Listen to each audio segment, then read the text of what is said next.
Awwan tokkotu yaaddoonata akka Oromootti jechuudha kan tala Oromoota akkatti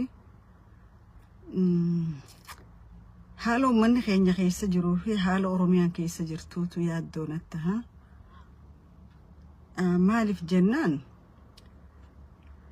dhiyootan naannawa Wallagga Harargee dhihaatti wanni ta'e agartan jechuudha. Liyyuu Hayiliin Soomaalii dhuftee uummata keenya ajjeeftee ummata kana dirmachuu dhaqalleen hidhamee jechuudha. Naannawa Dirree Dhawaatti saaluma akkasii deemu jira. Asirraa kaatee Oromiyaan karaa kam deemti tilmaamuu dandeessaa jechuudha. Gola Oromiyaa cufa keessatti. Naannawa Kibba Bahaa naannawa Baaleetti aanaa jaha ol Oromoo harkaa bahee Soomaalii harka jira jechuudha. Irratti haasawaa turre ganna tokko caalee wanni kuni. Warri Soomaalii kun naannawa san dhaqanii lafa jannata akkanaatuun agarree jedhan. Lafa jannata akkana. Lafa bishaan sii qulqulluun lafa keessaa bahulleen dawaadhaa jedhaniiti akka qorichaatti dhuguufillee baakteeriyaa yookaan waa hedduu namarraa dhoorka nama baakteeriyaa ajjeesaa infekshinaaf nama gargaara jedhanii dhugaa turan. Naannawa Harargee Bahaa kana yoo dhuftee naannawa Faafam kana yoo dhuftee lafti jaarsootuun balloodha. Diidawaalee jira, Faafamii jira, Dirree Baaduu jira. Lafa guddoodha, lafa keessa deemteen finne jechuudha. Lafa tana cufa weerartoota warra Ogaadeen kanaan weeraramaa jira jechuudha. Bakka hedduu mana urra jaarrachaa jiranii jechuudha uummata irraadha. Uummata du'u kana mootummaan kunis hin dubbatu. Maaliif mootummaan kun tokkota dura Oromoon duutu jiraattu isaaf dhimma isaatii miti. Haga lafti Oromoo taajamu lafatti taajama malee namatti naajamu. Maaliif namatti taajama malee lafatti naajamu jaa? Silaa namatti taajame dhumaatiin uummata Oromootuun isa gaddisiiftee jechuudha, isa yaaddeessiti. Isteetii takkaatu dhufee isteetii biraa dhawa. Biyyaan nuti jirru sana keessatti isteetiin cuftii daangaa qaban. Federaalaa seenee rakkoon jiraatte fura malee yoo humna isteetaatii ol ta'e isteetiin ollaa dhuftee si dhahuu hin dandeessu. Arra Liyyuu Hayiliin Soomaalii hidhannoo hammanaan deemattu tun akkamiin dhuftee Oromoo goloota sii keessatti ajjeesuu dandeessi. Deebi'ee kaabinoonni magaalaa bulchan Harargee lixaasaa taatu tabahaa kanaas warri biyya bulchan kunoo maaliif itti ilaalan? Maaliif usan hoggaa Oromoon dhumtu, hoggaa buqqaatu, hoggaa manni irraa gubamu maaliif laalan? Oromoon kana qacelluuf jaalaif dhaggeef itti yaaduutu irra jiraata. Naannawa Dirree Dhawaa deebina. Dirree Dhawaa keessatti yeroo at this moment current time jechuudha. Namni Oromoo waa godhachuu hin danda'u naannawa sanitti. Garuu Khan Jabuuti irraa, Khan Somaalilaand irraa, Khan maal irraa abbaan fedhe dhufee warri kun lafaas bitachuu danda'an, manas jaarrachuu danda'an, uteellan banatan. It is free for them. Oromoo haala magaalaa keessaa dhiibanii Oromoo xiqqeessu lakkoofsa xiqqeessuutti seenanii jiranii jechuudha. Oromoon arra baadiyyaa irraa dhufee Dirree Dhawaa keessatti ID baafachuu hin danda'u. Garuu Jabuutii dhufee Puntlandii dhufee Somaalilaandii Magdishoo irraa dhufee ID baafachuu danda'a jechuudha. Maaliif ta'a kun? Maaltu kana fide? Oromtittiin dheengadda Dirree Dhawaa keessatti haadha lakkuu garaa qabdu mucuu ajjeesan. Ilaa guyyaa irraa namni isii ajjeese Shinniilee fi Dirree Dhawaa jidduu bashannanee jiraata. Namni maa ajjeefta je'een hin jiru. Namni ummanni gosti wal keessa qubattu nuti wal keessa qubanna naannawa Jaldeessaatii fi naannawa namti dhaladhe kanatti. Hoggaa namni nama walirraa ajjeesu gumaan bakka buusan. Yoo gumaan bakka buufne jerri rincica dhiiga baasaa jedhan jechuu karaa keenya sanitti. Muciyyoo tana namni ajjeesechi jira. Tokko ittiin dubbanneen kiduudiin kantiibaan Dirree Dhawaa jechuudha. Maaliif Oromoon abbaan qabu. Oromoon nama isa bulchuu hin qabu. Oromoon uumamiinsuma Itoophiyaa keessattuu dhiini sii ganne qaba malee akka bishaanitti dhiini sii guyyaa tokko haqa harkatee hin beeku jechuudha. خخاني جولة قافة خام مرتئتي جنة دي دميشاني سنتي دان هناك أورموتو كاني لكم سباتو نمك أنيسا أكا أماس ألتوتا نانا وسنيتي فيك أنفتشوك أبدان جرين سدي هقا واللولتي تورا أمارا تسومالي تأورموتي تسومالي تفتا أمارا باتي أورمتي تمالف مرتين جنة دي دميشاني هنگا صدومي اتخنمتي مال بليسي واني جرس أنين ألا مال قولي مرتين أكاسي اتخنمتي أرى مرتين أكناسي كنمتي أرى مقالة إفدن ديسا قونا جاني هو قاديما أورمو روان رفو ديما چغيساني أغرتا فوداسان كيساتي فوداسان كيساني أغرتا يودرين روا مقالة إفدن ديسا تاتي أورمو أكا بفات أو جيفا موتي سيديني سيتي نمني قافة تنجرو يجولا مالف وروت فدي أداك أبوتو مقالة سنبول چاجرة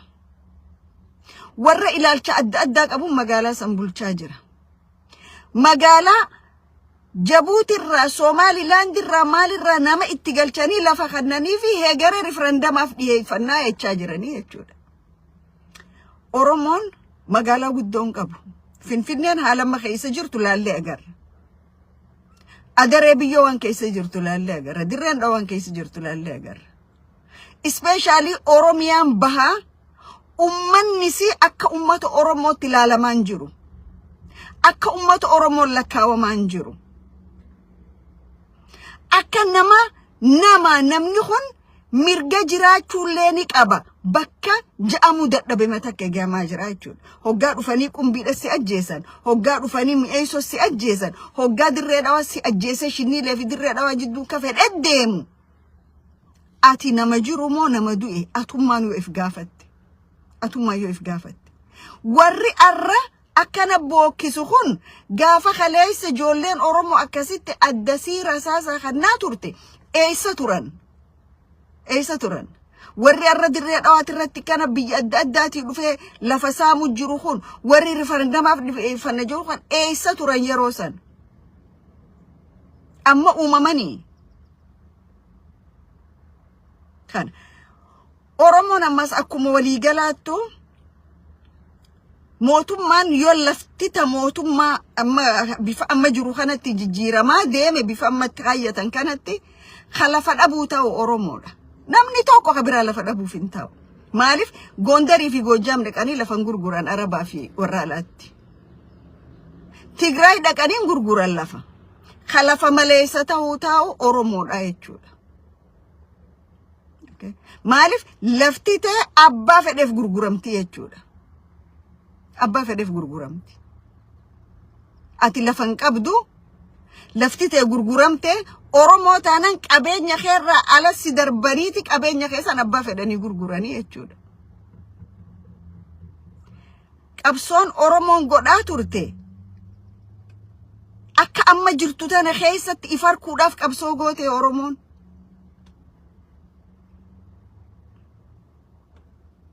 me ganna kudhan duraa fi khurnan amma keessa jirru kana wal bira qabnee laallu dhumaatiin Oromoo yoom irra heddummaatti ka ilmoo haadha duratti ajjeesan ka waan fedhan godhan jechuudha bar Finfinneen ta Oromiyaati jennee ilmaan Oromoo irra manca'ansan haga Finfinnee maaltu isin galche abbaa feeneef gurgurraa jaan takka geenya miti ganna shanan jaan dabre kana garuu cinaasan taa'ee Finfinneedhaaf wareegame Matakkal taa'ee Finfinnee wareegame Walloo Xarafa taa'ee Finfinneef wareegame dhumarratti baalagizoonni maaltu isin galchee jaan so maaltu godhamuun irra jiraata Oromoodhaaf waan amma jijjiiramuu deemu kana keessa benefit takkan qabdu you have zero benefit tokko waan kaleessa dhiigaan arkatteetu akka jiru sirraa badaa jechuudha you gonna lose that lama lafatee dhabuu deemtaa jechuudha sadaffa Oromiyaa anarra Oromiyaadha jettu tana dhabuu deemtaa jechuudha maal taataati akka bara Haile Sillaasee taanis deebitaa jechuudha kana booda firdi beetii baantan koortiin simaa baluudhaan dheeyxaa jechuudha haalli amma deemu jiru san garsiisa. Farstee buloonni gabbaarii waan biraachuu dandeenye bara amma dhufnee jirru kana keessatti nama garaa isaati hojjetu malee nama sabaaf hojjetu agarree jechuudha. Mootummaa keessa ta'e dabballee mootummaa ta'e dhugaa ummataa dhooyseeti guyyaa tokko jiraachuuf jecha dhugaa sabaa awwaalaa jechuudha.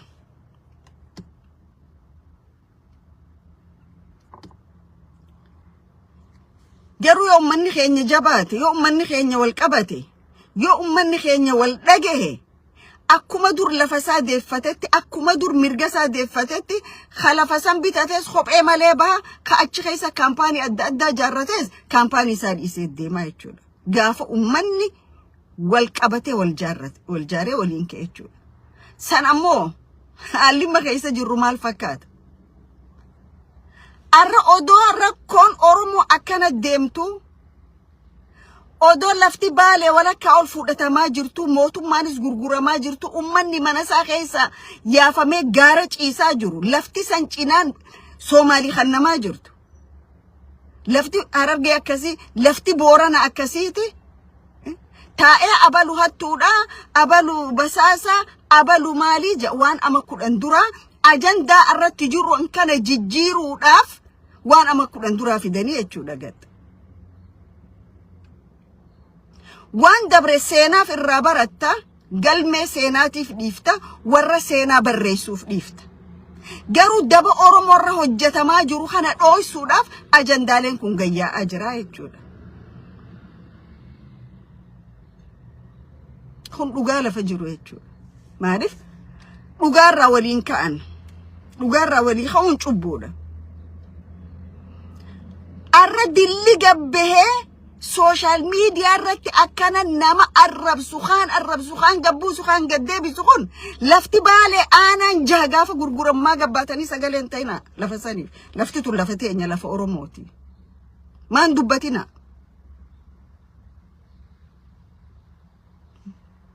Gaafa asanitti manguddoon akkasii dhumtee lafarra shorroifamtu maa gabbaataniin iyyina. Gaafa walloon julmaan dhumu maa gabbaataniin dubbatina. Gaafa wallagga julmaan dhumu shaneetu dhumu jireechaa turtanii jechuudha warri har'a iyyitan kun.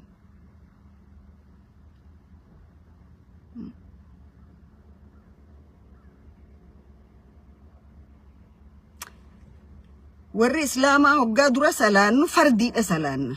Odoo fardiin dhaabbattu sunnaan salaattu jechuudha. Fardii eega salaatte booda salaatta. Waan fardii dhiiftanii waan sunnaa dalagu jirtanii jechuudha.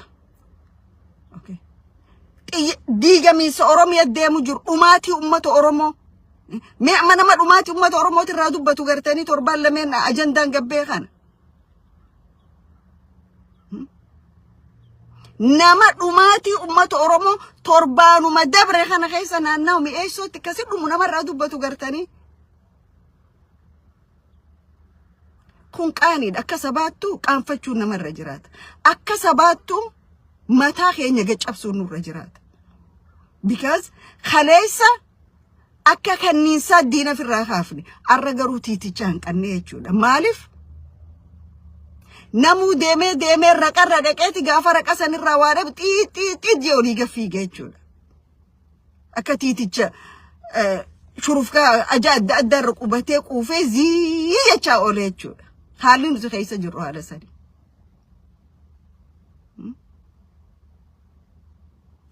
Arra dhiiga Oromoo kana dandamanii lafa Oromoo tabadu jirtu dandamanii waan dabre yeroof kaayyatanii irra haasa'uudha moo abalu hattu abalu tika abalu hattu cufti keessanuu hattuu turtan.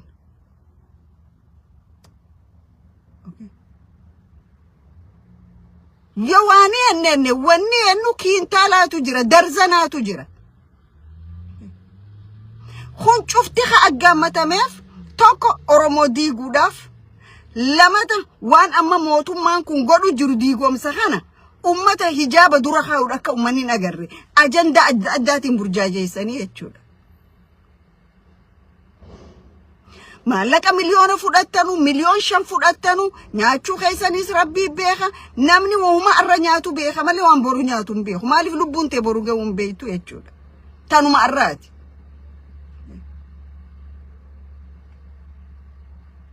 خلاص بلا الرخيص جروتان إسنين نفيد إسنين نونجي كوزين إسني ورمك أبانا قد نيسا جوهانا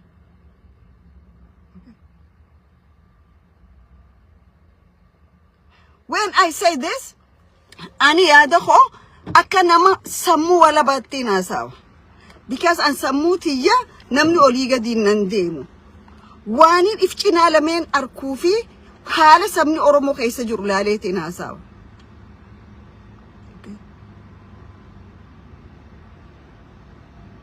قاتي أمني خون كاليها فالي جولي كسي تشابت امانا تيسو أرى نمتوكو وانكابو مالف نمو يروسا اتمك لجيتي أركات اتوان قرأتو قرأتي اتوان بوتاتو بوتاتي ديلا جولي إلمان نما أرمدو في تشاباني في خمتان ركوسا نرى متام ميدامي في خميلي مرمي في خارك مرمي الرورة على يتوتي درر ما جراي تشور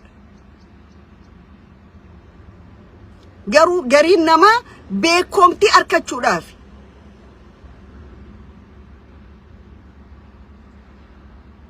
أنقافين تكا قدون خلينا كأورموتي أورمو شوفها قافدو واني أما كوران درا الرمالي في ديبي واني أما كوران درا إيجا أدبي لسما أورموتي كد وياني تورتي أصفا إنيو يتن جيتاچو أصفاتي وجين هججها تورتي مالي في إيربورتي رفتاني إسا سمتشو رافني بطريقة ستي يرو مسان أصفا إنيو أصفاتي وجه هججتا يتني ومتا تنمتني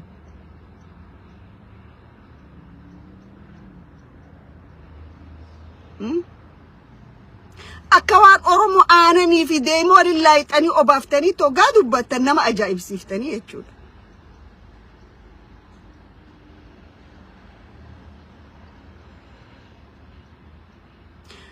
ورّي بحر دار دك أوروميا أماري بلچوني دنده إفجارا فالمت داجي ورّي أداري بيو دك نمي تشكلي ماري غندا أداري سان غندا تكاسان خيسا تاو أورومو رباسي ورّي دري دوات أكا جرخو ماتارا نما بحنغودي جرا خانا يتشود ورّمو وچوهان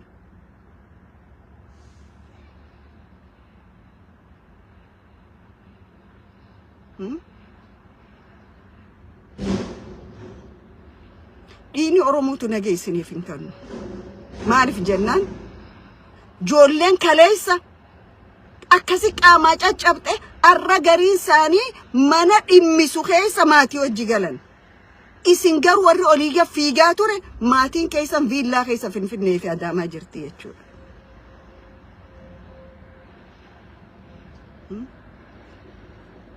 yeroo tokko isini waan faannoon Oromoo godhu jirtu irraa dubbatuun dhage'u yeroo tokko isini waan liyyu haylii Soomaalii Oromoo godhu jirtu irraa dhage'u yeroo takka isini liyyu haylii naannawa Amaaraa Walloo keessatti ilmaan Oromoo dhiiga gannaqaa jirtuun dhage'u jechuudha isini kana dubbatu isin addi bilisummaa Oromoo baduu qabaadha maaliif iskistaa taphachuu hin dandeessan ka warra isaanii wajjin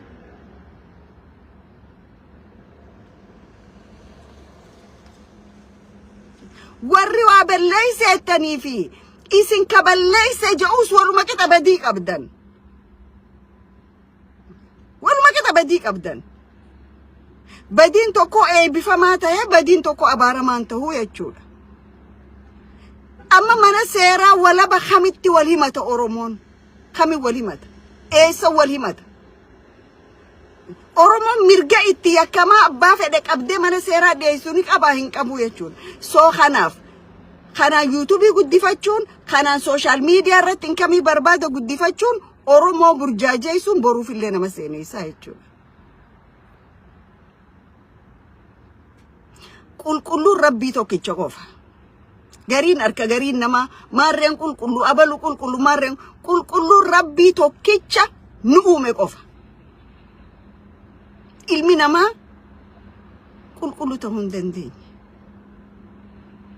ilmi namaa kun qulqullu jedhaniitis qabrii fi dhabuun rabbi biratti illee dhorkaadha jechuudha warri amma abaluu kiyya qulqulluudha inni kana jettan hedduu keessa wal beeyna Oromoon akkuma Oromoo silaa waan qeynus qeyne akkuma Oromootti bakka dhugaan jiru silaalaallee gaariidha. Ammoo daboolii bahanii waan ni godhun kun Oromoo biratti illee sablina wanni kun deemee yoo ammaan hin dhaabbanne akkuma biyya Soomaalii san nu godhaa jechuudha. Kanaaf ammoo warri karaa banaa jiru warra social media irraa wacuufana jechuudha. Warruma ammoo wacuufana.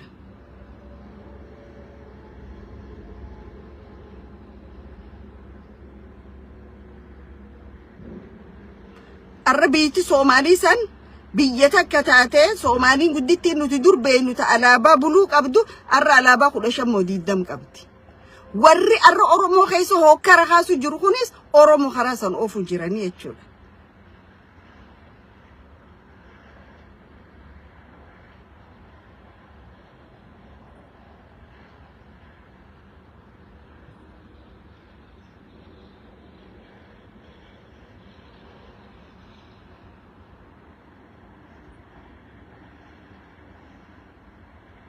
Mali Oromo mata sana mat demani Oromo mata sana mat dema mo mata bu mat dematani miti okiyati mata ki yabara no marra jira mata nama to ko mata ki yeto undendo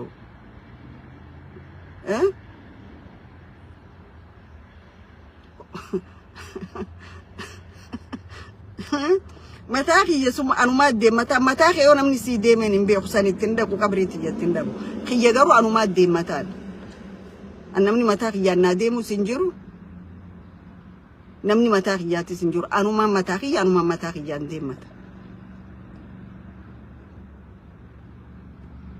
akkasi jara keenya haalli deemu jiru ulfaataadha haala deemu jiru jalabu alaala Oromoon akkana yoo ifdhiise ummata badii taha karaan amma baname kunis karaa Oromoo diiguu deema diigomsi Soomaaliyaa fu mangoone biyyoota diigame hedduudha agarre Oromoon akka sabaayyoo diigame khabaduuta Oromoo mataasaati warri makkana fiigu kun they already secured their stuffs lubbu nama taphachuun garuu gatii nama kafalchiisa fayyaa taa galatooma